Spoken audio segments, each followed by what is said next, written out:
निबंधु निदाता निपुत्रो निपुत्री निभृत्यो निभर्ता निजाया निविद्या वृद्धिर्ममेव निजाया निविद्या निवृत्तिर्ममेव गतेशं गतेशं त्वमेका भवानि गतेशं गतेशं त्वमेका भवानि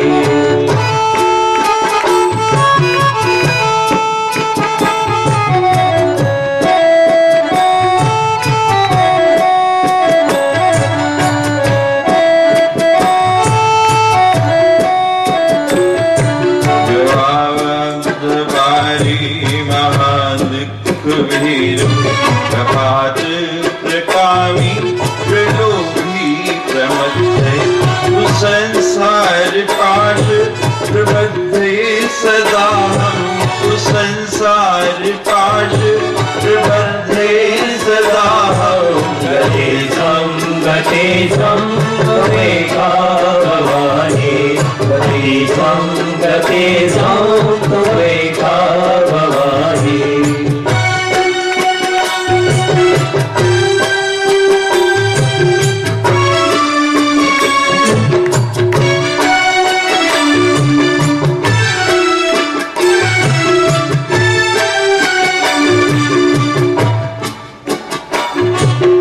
जानामि दानं येन ध्यान योगं न जानामि तं नित्यस्तोत्रं न जानामि पूजा न न्यास योगं न जानामि पूजा नित्यन्यास योगं गतेशं गतेशं त्वमेका भवानि गतेशं गतेशं त्वमेका भवानि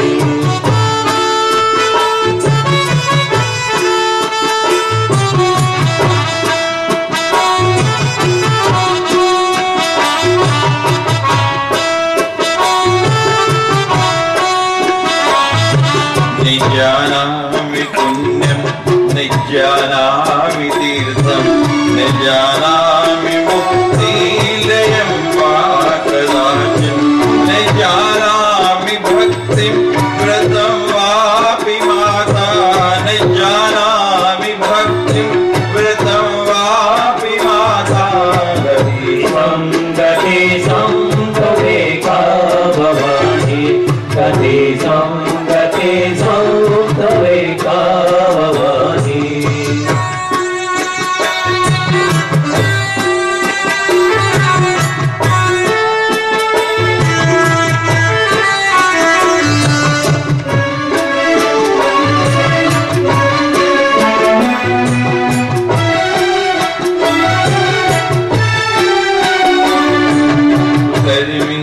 कुसंगी कुबुद्धि कुदासै कुलाचारिणीन कदाचारिणीन कुदृष्टि कुवाक्ये प्रबद्धे सदा हम कुदृष्टि कुवाक्ये प्रबद्धे सदा हम गतेशं गतेशं त्वमेका भवानि गतेशं गतेशं त्वमेका भवानि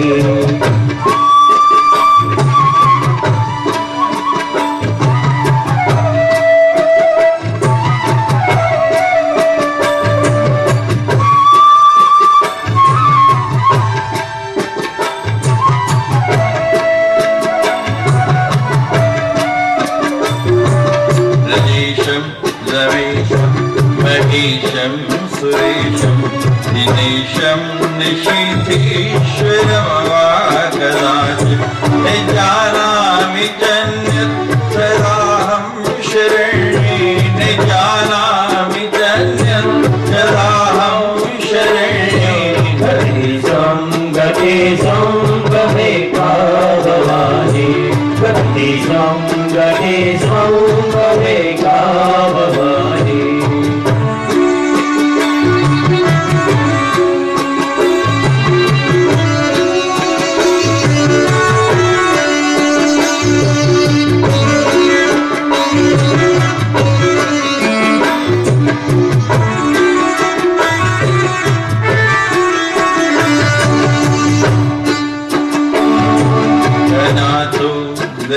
भद्रो जरारोगयुक्तो महाक्षीणदीनैः सदा जाड्वक्त्रे विपत्तो प्रविष्टे प्रणष्टे सदाहं विपत्तो प्रविष्टे प्रणष्टे सदाहं गति संगते संगमे कामवानि गति संगते संगमे कामवानि गतिस्तं गमे कामवानि गति संगते संगमे कामवानि गतिस्तं गमे कामवानि गति संगते संगमे कामवानि निदादुरे मातारे बन्धुर्ने दातारे पूरे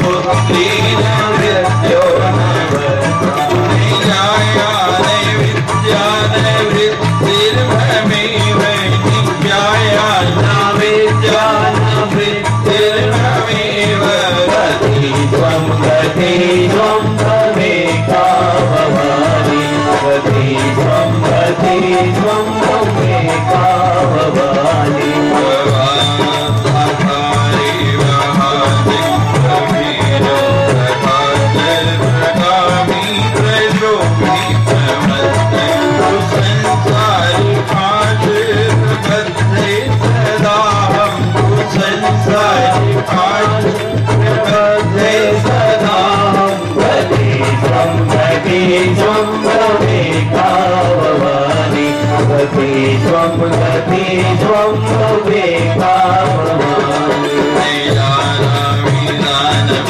निजेयानि योगं निजानामि तन्त्रं निजेसोऽमन्त्रं निजानामि पूजं प्रणेयासुयोगं निजानामि पूजं निजेन्यासुयोगं गति त्वं मे कामवानि गति त्वं मे कामवानि निजानामि पुण्यं निजानामि तीर्थं निजानामि मुक्तिं कदाचित् निजानामि भक्तिं कृतं वापि माता निजानामि भक्तिं कृतं वापि माता गति त्वं मे कामवानि गति त्वं मे कामवानि गर्मी कुसंगी कुबुद्धि कुदासै कुलाचार्यहीनं कदाचार्यलीनं कुदृष्टि कुवाक्यप्रबन्धि सदाहं कुदृष्टि कुवाक्यप्रबन्धे सदाहं गति त्वं मे कामवानि गति त्वं मे कामवानि नदीशं सुरेशं देवीशं सुरेशं दिनेशं निषेधेश्वरवाकनाथं निजानामि चन्द्रं सदाहं शरण्ये निजानामि चन्द्रं सदाहं शरण्ये गति त्वं मे कामवानि गति त्वं मे कामवानि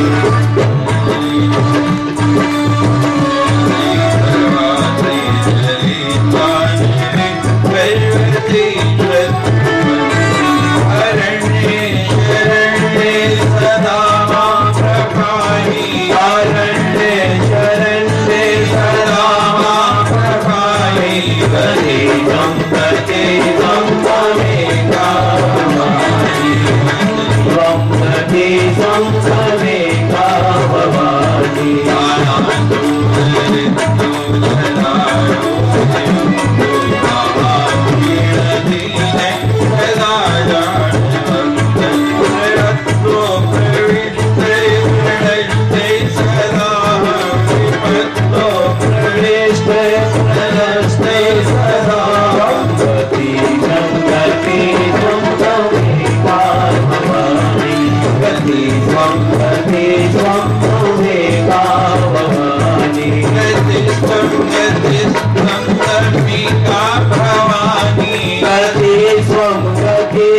त्वं त्वमेका भवानी गतिस्त्वं गतिस्त्वं त्वमेका भवानी गतिस्त्वं गतिस्त्वं त्वमेका भवानी गतिस्त्वं गतिस्त्वं त्वमेका भवानी गतिस्त्वं गतिस्त्वं त्वमेका भवानी।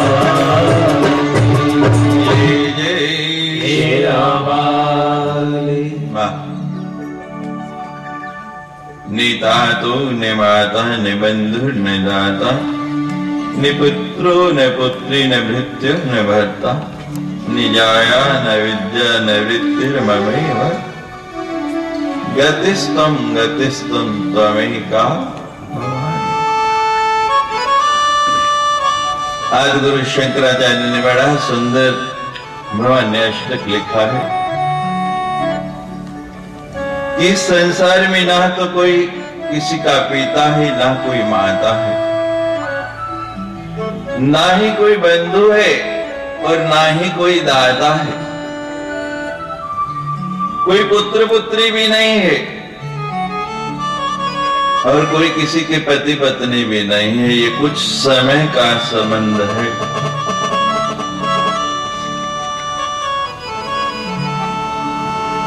मात्र थोड़े समय का ये संबंध बना हुआ है, उसके बाद इस संबंध को विच्छेद हो जाना है।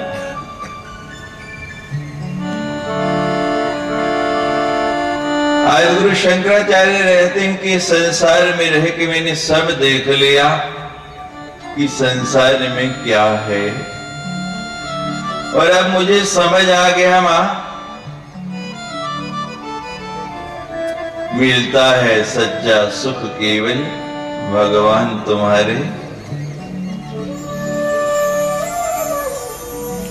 सच्चा सुख कहाँ है इस बात को अब मैं समझ गया। इसलिए मां अब मेरे चरण चलते हैं तो केवल आपकी और मेरे ऊपर ऐसी कृपा रखो कि मेरी गति मेरा हर कदम आपकी ओर बढ़े। सदा मैं आपकी ओर चलूं। वृत्तिर्ममेव, मेरी वृत्ति ऐसी बना दो, मेरा स्वभाव ऐसा बना दो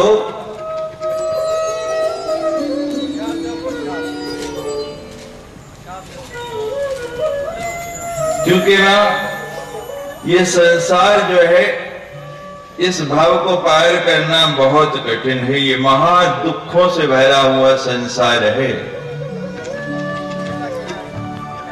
और इस संसार में क्या है? प्रपात प्रकामी प्रलोभी प्रमत्त कुसंसार पाश प्रबद्ध सदा। इस संसार के पाश में हम ऐसे बंधे हुए, इन्होंने हमें ऐसा जकड़ा हुआ है कि हमारी मति जो है वो कामी, लोभी, क्रोधी और विश्व में प्रमत्त है। हम छोड़ना भी चाहते हैं, निकलना भी चाहते हैं, इससे बाहर आना भी चाहते हैं, लेकिन आ नहीं पाते।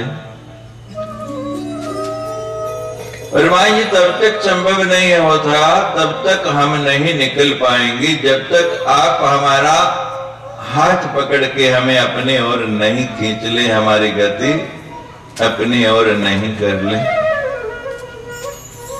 जब तक आपकी कृपा नहीं होगी तब तक ये संभव नहीं है। न जानामि दानम निश्चय ध्यान योगम। ना तो हमारी दान देने की वृत्ति है, हमारे स्वभाव ही नहीं। 4 चरण बताए गए हैं धर्म के।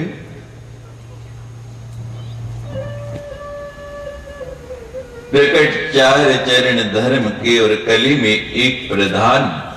येन कीन विधि दीजिए दान दिए कल्याण। एक एक युग के साथ एक एक चरण लुप्त होता गया। सतयुग के साथ सत्य चला गया, त्रेता के साथ तप चला गया, द्वापर के साथ दया चली गई। सत्य, तप, दया और दान ये धर्म के 4 चरण हैं। कली में मात्र एक चरण बचा है दान का।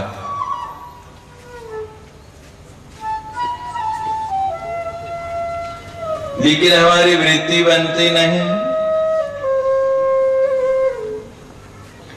कैसे कैसे दानी हुए हमारे यहां।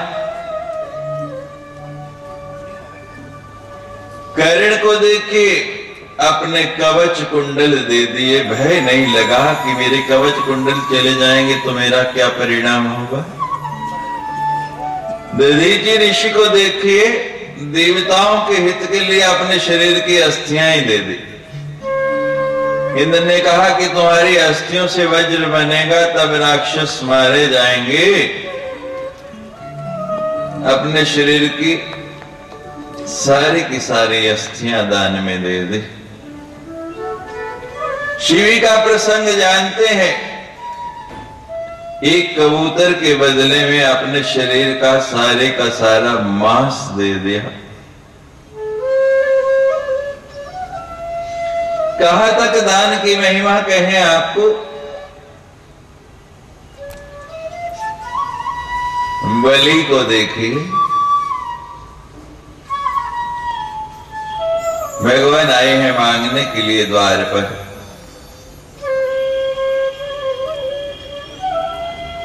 सदगुरु ने चेताया कि बलि ये वामन नहीं विराट हैं। रूप वामन का बना के आए हैं लेकिन विराट हैं। चले जाओगे, ठगे जाओगे। मना किया। बलि रुका। कहता है गुरुजी, यदि आपकी बात सत्य है तो भी मैं दान देने में पीछे नहीं हटूंगा। जीवन में ऐसा अवसर नहीं आएगा कभी। आज तक भगवान के पास सब याचक बन के जाते थे, आज वही भगवान बलि के द्वार पर याचक बन के आया और मैं खाली लौटा दूं, इनकार कर दूं। ऐसा अवसर कभी मिलेगा जीवन में?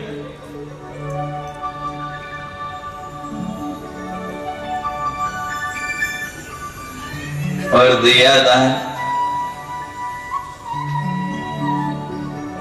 भगवान से कहा बोलो क्या चाहिए, क्या दूं आपको, मैं क्या आपकी सेवा कर सकता हूं। भगवान कहते मैं वामन हूं, ज्यादा कुछ नहीं चाहिए, मात्र 3 पग भूमि। बलि कहता है मांगा भी तो क्या, कहा तुम सचमुच ही वामन हो। अरे बलि के पास मांगने के लिए आए जिसने सर्वस्व दान का संकल्प लिया है। कुछ और मांग लो, कहते नहीं हम तो संतोषी बटुक हैं, मात्र 3 पग भूमि। गुरुजी ने फिर चेताया। बलि कहते हैं गुरुजी मैंने सर्वस्व दान का संकल्प लिया है, ठगा भी जाऊं तो कोई भय नहीं।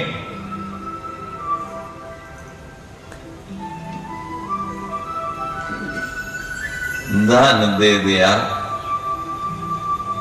भगवान ने 2 पग में पूरी पृथ्वी, पूरा आकाश पाताल नप दिया। और भगवान का तीसरा पग उठा हुआ है। कहते बताओ बलि मैं कहां रखूं।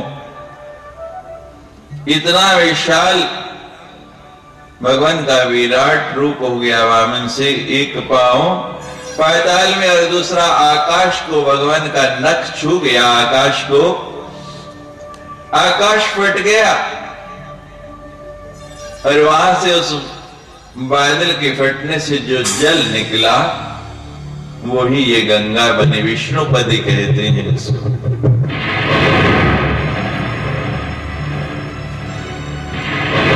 धरती पर आकर सबको पवित्र कर रही भागीरथ जैसे महर्षि लेके आ गए।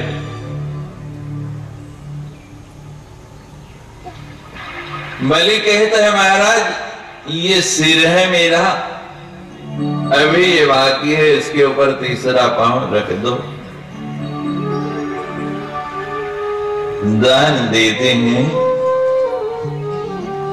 सब कुछ देते हैं, वस्तु देते हैं, धन देते हैं, लेकिन अहम नहीं देते। और जब तक अहम नहीं दिया, मैं को नहीं दिया, तब तक दिया हुआ दान बेकार है।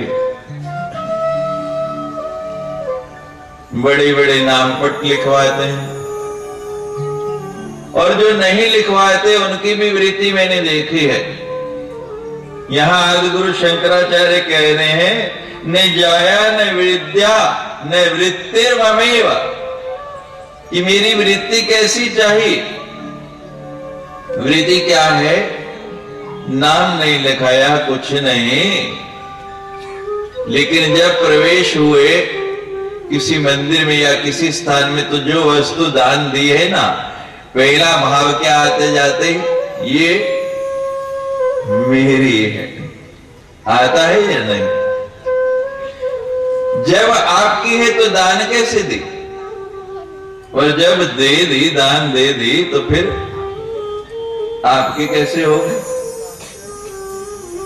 दोनों बातें तो नहीं हो सकती है।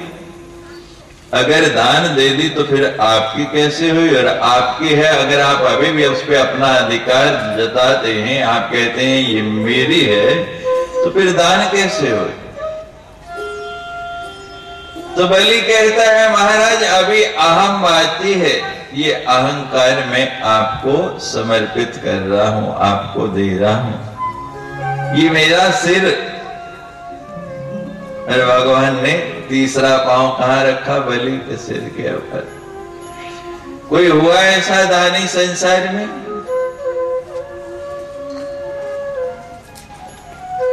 भगवान ऋणी हो गए, और इस दान के बदले में बलि को क्या दिया? द्वारपाल बन के रहे उसके यहां।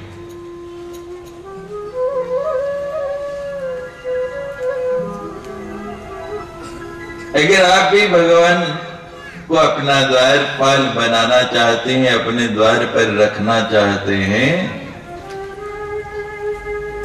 तो दान की महिमा समझो। यहां लिखा है, न जानामि दानम न चे ध्यान योगम। ना तो मेरी वृत्ति ऐसी है कि मैं दान करूं, और ध्यान तो आजकल किसी का लगता ही नहीं है। किसी का लगता है? ध्यान लगाने बैठते हैं, मन को शांत करने बैठते हैं, तो उस समय मंत्र और ज्यादा दौड़ता है। हमारा मन उस समय और भागता है, और तेजी से दौड़ता है।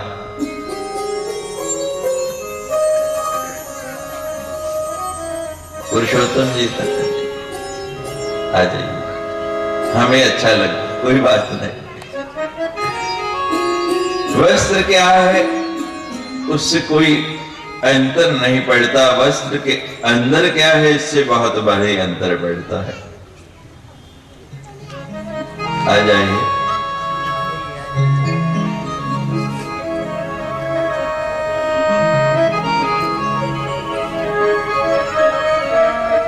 निजानामि तंत्रम न च स्तोत्रमंत्रम। ना तो मुझे कोई तंत्र की जानकारी है,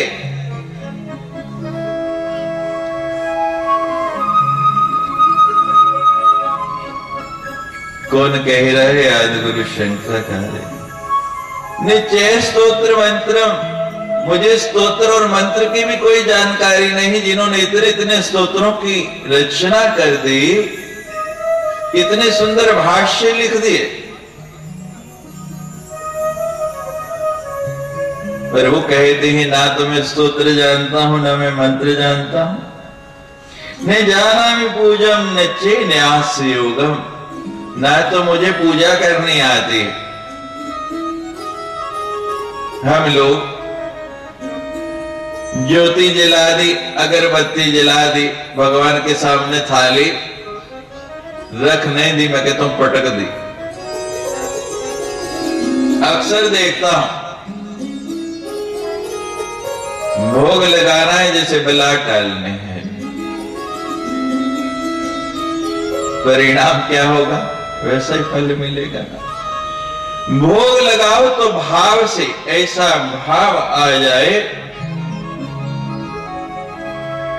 लोग कहते हैं खाते नहीं भगवान, बड़ा सुंदर भजन है, तुम भिलने के जैसे खिलाते नहीं।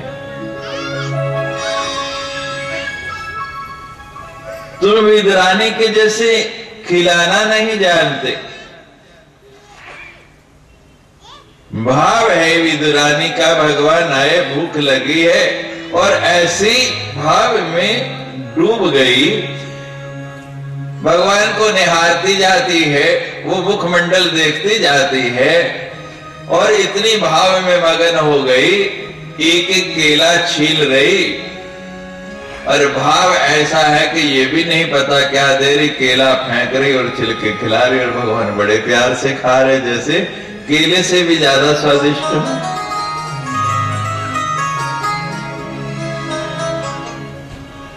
मात्र भाव आपका जब भाव आ गया तो देखो कैसा आनंद आता है। बिलनी के गुरु कह गए कि राम आएंगे, आ जा रहे हैं राम, और पुरुषोत्तम पहले आके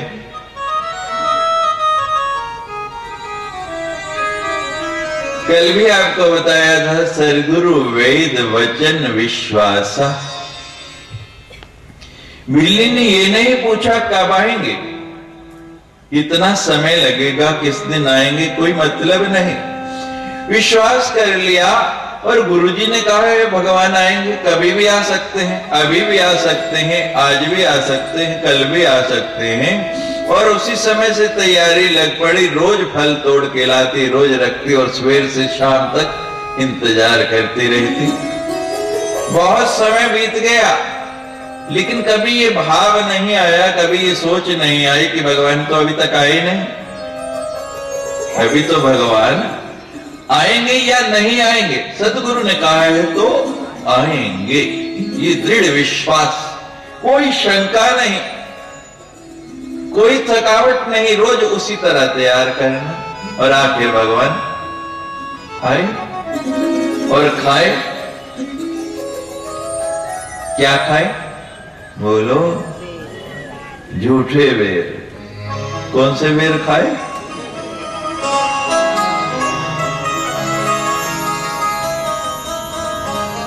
झूठे वेद। ये प्यार की पराकाष्ठा है, आपकी साधना की पराकाष्ठा है। हम जो भोग बनाते हैं कहते बहुत पवित्र होना चाहिए, बहुत सुंदर होना चाहिए, बहुत स्वच्छ होना चाहिए।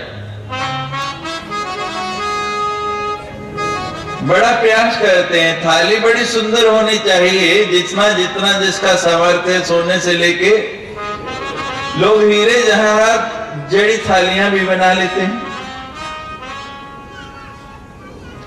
सब कुछ, हर काम इतना बढ़िया किया, बड़ी सफाई से बनाया, इतना सुंदर सजाया और बड़े प्यार से जाके भोग भी लगाया, लेकिन फिर भी भगवान नहीं रोकते, क्योंकि एक चीज बीच में डल जाती है। कितना भी बढ़िया भोजन बना और मक्खी गिर जाए, बोलो सबके नाक कट्टे हो गए, नहीं खाया जाता। थाली कितनी भी बढ़िया हो तो भी नहीं खाया जाता। तो यही स्थिति भगवान के साथ भी है। उसमें आप कहते नहीं मक्खी तो गिरती नहीं है, मक्खी गिरती है, आपको दिखाई नहीं देती। कौन सी मक्खी है? अभी अभी बताया, अहम की। मैं भोग लगा रहा हूं, जब तक वो मैं की मक्खी हटेगी नहीं, वो निकलेगी नहीं, तब तक भगवान उसको रोकेंगे नहीं। नामदेव के पिता को किसी काम से जाना पड़ा, छोटा सा बालक है नामदेव। पिताजी कहेंगे आज भगवान को भोग लगा देना। ठीक है पिताजी। अब पिताजी तो चले गए, नामदेव ने थाली सजाई जैसे पिताजी सजाते थे और जाके भगवान के सामने रख दी। जैसे पिताजी घंटी बजाते थे घंटी बजा दी, मंत्र बोल दिया तो वस्तु गोविंद तुभ्यमेव समर्पे। थोड़ी देर नेत्र बंद करके बैठे रहे जैसे पिताजी बैठते थे, नेत्र खोले, थाली का कपड़ा हटाया, थाली वैसी की वैसी, भगवान ने खाया नहीं, भगवान ने थोड़ा सा भी नहीं लिया। कहते हैं लगता है मंत्र बोलने में कुछ गलती हो गई, कोई क्रिया थोड़ी सी ठीक नहीं रही, पहली बार भोग लगा रहा, दोबारा फिर महाराज वही क्रिया दोहरा दी, फिर खोलते हैं तो फिर नहीं, तीसरी बार फिर वही कार्य किया, लेकिन थाली वैसे की वैसे पड़ी। अब तो महाराज बड़ा मन के अंदर क्षोभ हो गया, बालक थे, रोने लग पड़े, भगवान मुझे बनाना नहीं आता, खिलाना नहीं आता, छोटे छोटे मेरे हाथ हैं, कोई गलती रह गई, थाली वैसे की वैसे पड़ी, आप खाते क्यों नहीं, थोड़ा सा खा लीजिए ना, थोड़ा सा चख लीजिए। आप नहीं खाएंगे पिताजी आएंगे, मेरी पिटाई होगी, आप चाहते हैं मेरी पिटाई हो, पहली बार भोग लगा रहा हूं, गलती हो सकती है, लेकिन भगवान खा लो ना। भगवान आए और थाली पकड़ के जो खाने लगे, आखिरी कोर थाली से उठाया, भगवान मुंह में डालने लगे तो नामदेव ने बाजू पकड़ ली, कहते पहले खाता ही नहीं था और अब खाना शुरू किया तो बंद नहीं करता, थोड़ी प्रसादी तो छोड़ दो, पिताजी आएंगे तो प्रमाण क्या दूंगा, बताऊंगा क्या खाया, क्या खिलाया, नहीं खिलाया। भाव,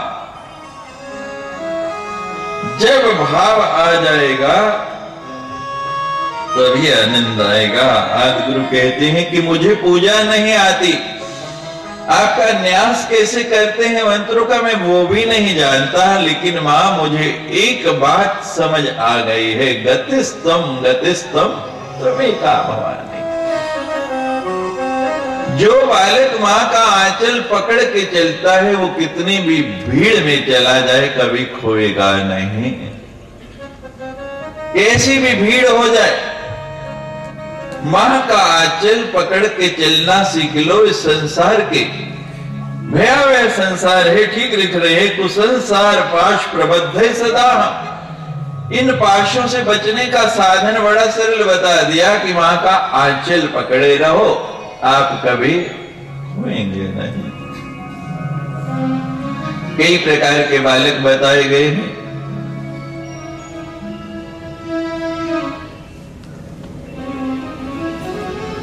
जो सबसे छोटा बच्चा होता है, मां सबसे ज्यादा ध्यान किसका देती है, उसी बालक की ओर, क्योंकि उसको मां की ज्यादा आवश्यकता है।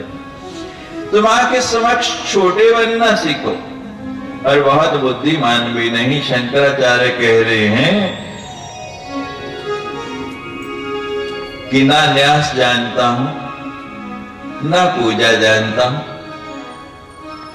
एक न्याणा बच्चा होता है, छोटा होता है, और एक अयाणा होता है जिसको कोई समझ नहीं। कई बच्चे मंदबुद्धि हो जाते हैं मेरी तरह, जिनकी बुद्धि में कोई बात नहीं आती, तो वहां दूसरों को बाद में देती है। जो मंदबुद्धि बालक है उसका ज्यादा ख्याल रखती है, ज्यादा ध्यान रखती है, उसको पहले देती। कहती ये तो फिर भी खा लेगा, लेकिन इसको तो दूंगी तभी ये खाएगा। तो आदि गुरु शंकराचार्य के ने जानामि पुण्यम ने जानामि तीर्थम ने जानामि मुक्तिम लेयम व कदाचित। ना तो मुझे किसी पुण्य का पता है, क्योंकि कोई पुण्य कर्म मैंने किया ही नहीं। पाप और पुण्य दो वस्तुएं हैं, और हर इंसान इनकी खेती करता है। जैसे किसान खेत के अंदर फसल की खेती करता है, ऐसे ही हर मानव जो है दो प्रकार की खेती संसार में करता है, पाप और पुण्य।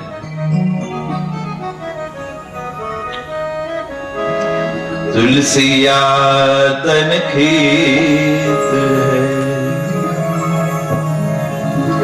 तुलसिया तन खेत है,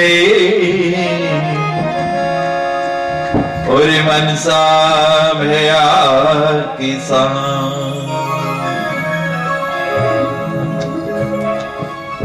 ये तन मिला है, ये तन जो आपका है किसान की जमीन की तरह है, उसकी खेती की तरह है। और इसका किसान कौन है, कृषक कौन है, इसमें खेती कौन करता है, बीज कौन बीता है। बता दिया कि ये आपका मन जो है ये किसान है, ये इसमें बीज बोता है। तुलसी आतन खेत है और मनसा भया किसान, पाप पुण्य दो बीज है, जरे सुबह निशान। दो बीज है आपके पास मत।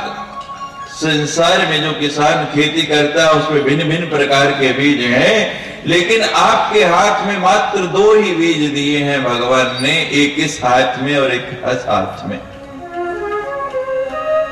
अब आपकी इच्छा है कि आप खेत में कौन सा बीज डालते हैं। वो दो बीज कौन से हैं? एक पाप का और एक पुण्य का।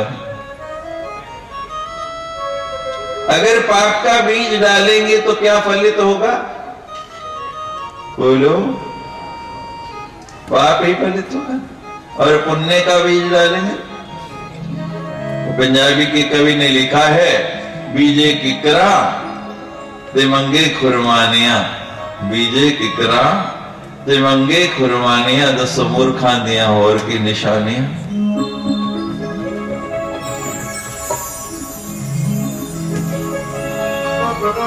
पुण्य करेंगे तो पुण्य मिलेगा और पाप करेंगे तो पाप मिलेगा।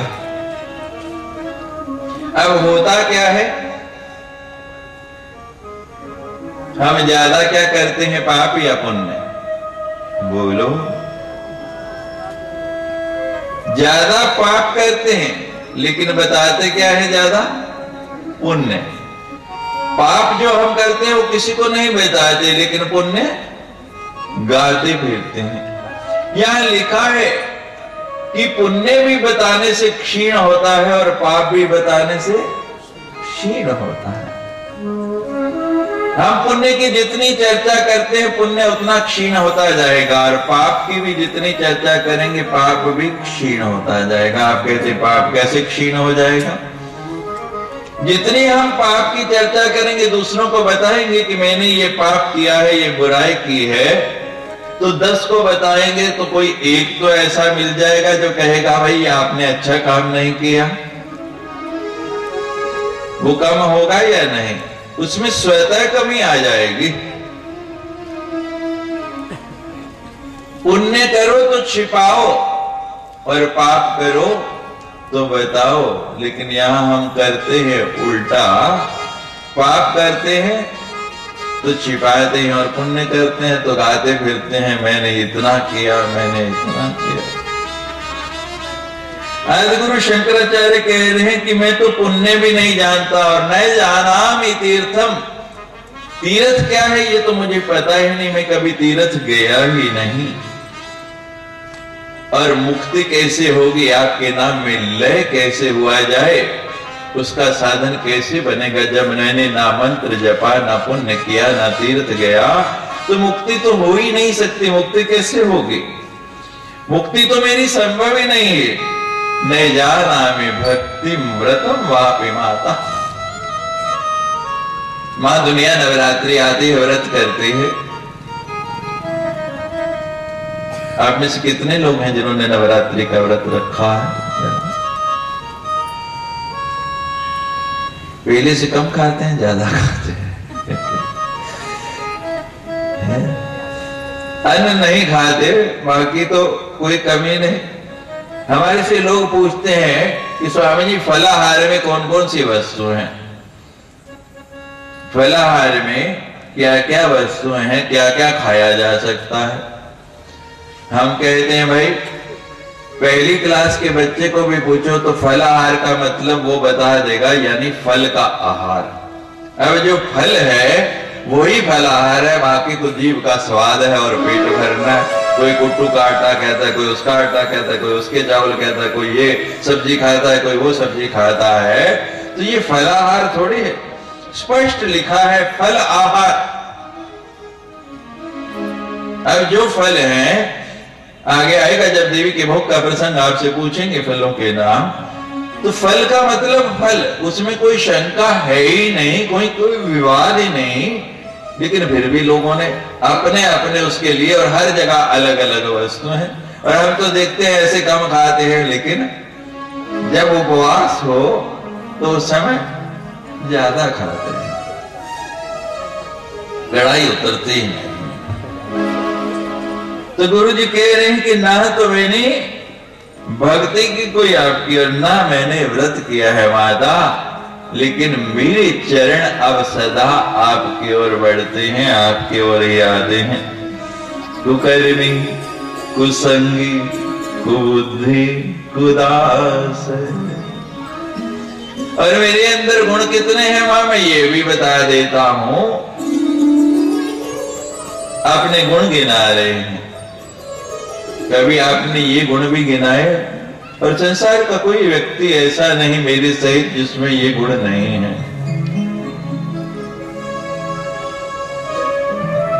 आप जो गुण गिनाते हो उनकी जगह ये भी बताओ।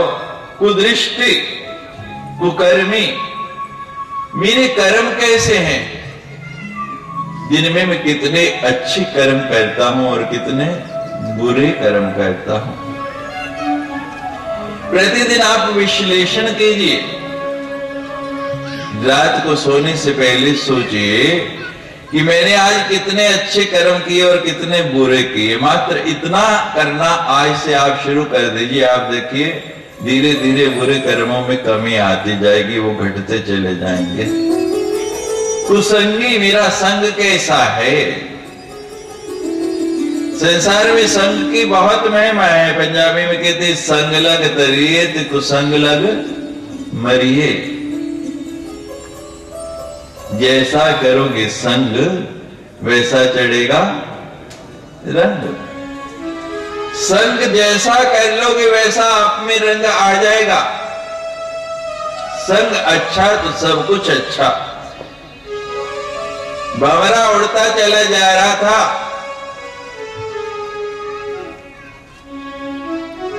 जाके कमल के ऊपर बैठ गया, कमल का संग किया, कमल पुष्प बंद हो गया।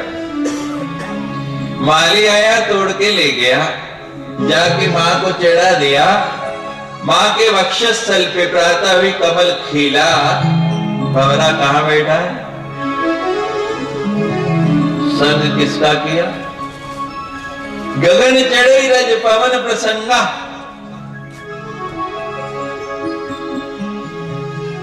धरा की धूल जो पांव के नीचे आती है, जिसको आप पांव के नीचे लुटाते हैं, वायु का संग हुआ, पवन आई उड़ा के लगे कहां?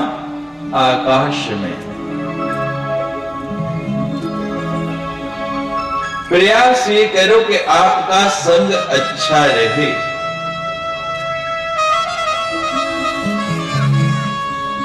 बुरा संग आपको नीचे से नीचे से नीचे ले चला जाए, और अच्छा संग कहीं का कहीं पहुंचा देगा।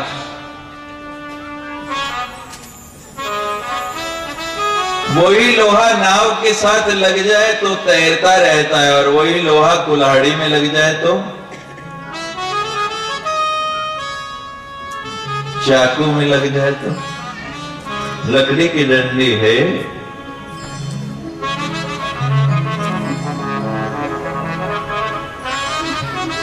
एक कीड़ा था, गंदगी में रहता।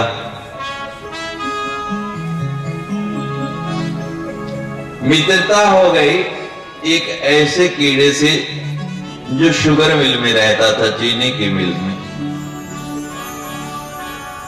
दोनों में दोस्ती हो गई तो पहले वाले कीड़े ने निमंत्रण दिया अपने घर। महाराज इतनी बदबू, इतना बुरा हाल,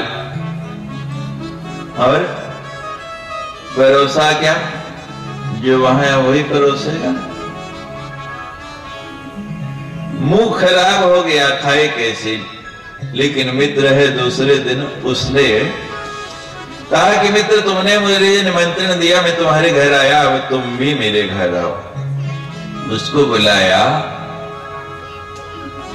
शहद जैसी मीठी चीनी खिला रहा। वो तो सारी मिल को जानता है कि कहां किस ब्रांड की चीनी पड़ी है। बढ़िया से बढ़िया चीनी उसको खिलाया। पूछता है स्वाद आया? कहता है नहीं, कोई खास नहीं आया। अब समझदार था, सत्संग में जाने वाला कीड़ा था महाराज। कहते जरा मुंह खोल। उसका मुंह खुलवाया, अंदर उंगली डाली तो वो क्या देखता है, गंदगी की एक टुकड़ा अंदर भरा पड़ा। उंगली डाल के उसे निकाला, बाहर फेंका, जेल ला के कुल्ला करवाया, फिर चीनी खिलाई। कहते अब बता क्या मजा आ गया, हम चीनी की मिल में आ गए, सत्संग में आ गए, लेकिन वो संसार की जहां हम रहते हैं उसकी छोटी सी डली मुंह में रखी। सत्संग में तो आई लेकिन स्वाद नहीं आया, रस नहीं आया, और आएगा भी नहीं तब तक जब तक वो डली मुख में पड़ी है। उसको निकालना है। अच्छा संग मिले और आप में बदलाव नहीं आए, ये हो नहीं सकता। अगर नहीं आ रहा तो ये समझ लो कि कारण क्या है कि मुख में जहां आप रहते हैं वो पड़ा हुआ है। तो बुद्धि, मेरी बुद्धि भी अच्छी नहीं, विकारों से भरी पड़ी है। कुलाचार ही नहीं, कदाचार ही नहीं, ना तो मेरा कोई आचार व्यवहार अच्छा है,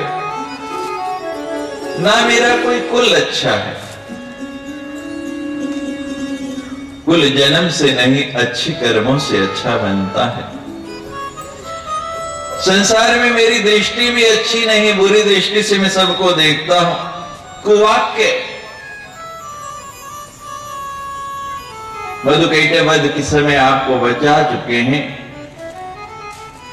कुवाक्य, मुख से बोला हुआ वाक्य बहुत सोच समझ के मुख से शब्द निकालना है।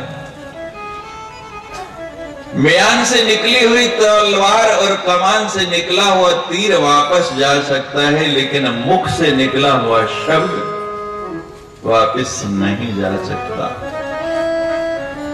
ये संभव नहीं कि मुख से जो बात निकल गई वो वापस हो जाए। इतनी बड़ी महाभारत का कारण क्या बना? द्रौपदी बड़ी सुंदर चित्रकार थी, ऐसी रंगोली बनाई, इतना सुंदर महल के अंदर दृश्य बना दिया कि आभास होता था कि जैसे तरण ताल है, स्विमिंग पूल ही है। अब दुर्योधन आया, रोज आता था, ये क्या आज घर के अंदर तरण ताल बना है, स्विमिंग पूल बना है, पानी पानी दिख रहा। अपना कपड़ा ऊपर कर लिया कि गीला नहीं हो जाए। सामने से द्रौपदी देख रही थी, हंस पड़ी, कहने लगी अंधे का बेटा।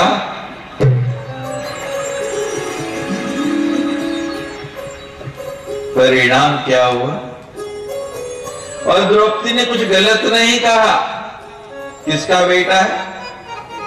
अंधे का ही है, कोई गलत तो नहीं कहा। और दोनों का रिश्ता क्या है? दुर्योधन और द्रौपदी का रिश्ता क्या है? बोलिए। दीवर भाभी का। और दीवर भाभी में रोज हास परिहास होता है, रोज मजाक होता है। पहले भी होता था, लेकिन आज बात लग गई, आज चुभ गई। बहुत सोच समझ के बोलना चाहिए।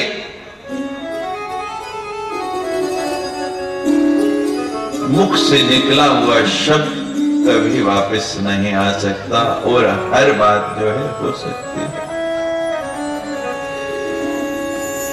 वाक्य प्रबंध है, कहते मैं तो अच्छा वाक्य बोला नहीं, मेरे मुख से तो सदा को वाक्य ही निकलते हैं, लेकिन मां मेरी गति आपकी ओर हो गई है। प्रजेशम रमेशम महेशम सुरेशम दिनेशम निशीथेश्वरम व कदाचित। इतने संसार में बड़े देवता हैं, प्रजापति हैं, इंद्र हैं, शिव हैं, ब्रह्मा जी हैं, दिनेश सूर्य भगवान है, चंद्रमा है।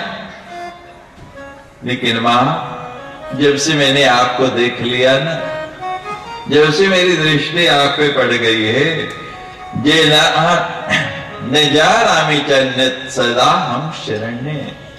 मैं तो और किसी को जानता ही नहीं, मैं तो और किसी को जानता ही नहीं। सदा हम शरण्य, सदा आपकी शरण रहता हूं।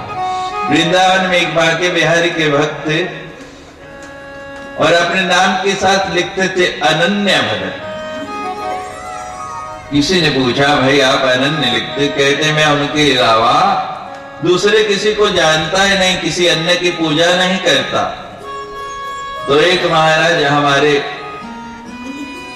पुरुषोत्तम जी जैसे भक्त भी वहां पहुंच गए और उन्होंने अपने नाम के साथ लिख लिया फणन्य भजन।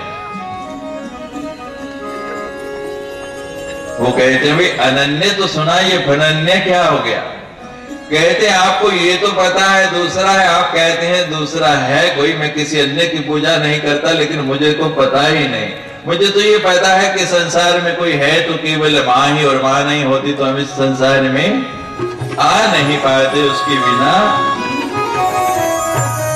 तो आज गुरु शंकराचार्य के विवादे विषादे प्रमादे प्रवासे जले चानले पर्वते शत्रु मध्य, कि चाहे मां कहीं विवाद हो रहा है, कोई विषाद है, कोई दुख है, कोई प्रमाद है, बहुत ही प्रमाद में मैं फंस गया हूं, कहीं भी प्रवास कर रहा हूं, चाहे जल में हूं, चाहे अग्नि में हूं, चाहे पर्वत में हूं, या किसी वन में हूं, जंगल में हूं, लेकिन मां मेरी गति, मेरे चरण कहां बढ़ेंगे?